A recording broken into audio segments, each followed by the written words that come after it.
Tonight, we're asking questions. Do building codes for large-scale construction projects here in Utah need to be changed? Yeah, in just the past 2 weeks alone, 2 construction sites have gone up in flames. A teenager charged with arson after a fire at a site in Ogden. And over the weekend, a multi-million-dollar apartment complex in Provo caught fire there.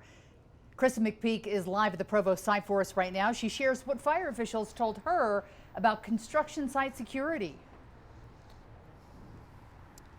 We are on 1600 South and State Street here in Provo. Take a look at the charred remains behind me, just piles of wood. That wood so flammable, but right next to it you can see this sign of that apartment building that builders wanted to create here. Now, I spoke with the state fire marshal. He says these fires are rare, but with construction popping up left and right in Utah, maybe an answer to the frequency of these recent fires.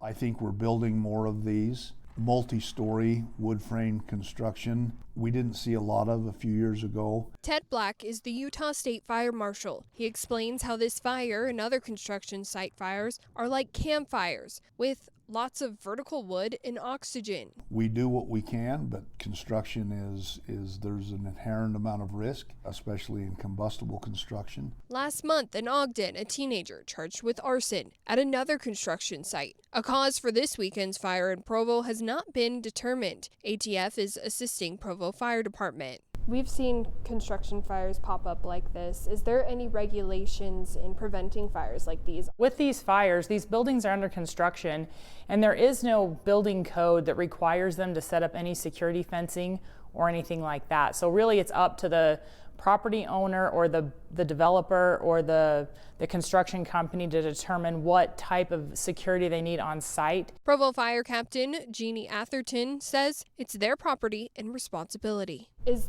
there maybe a time to review that? I think with the incidents of these that we've had in the last couple weeks, I think that's something that the developers and the property owners and the managers of those big projects should definitely consider. Fire Marshal Ted Black says answers come with further investigation. The benefit of determining the origin and cause of a fire is then we can take steps in the future not to have that happen again.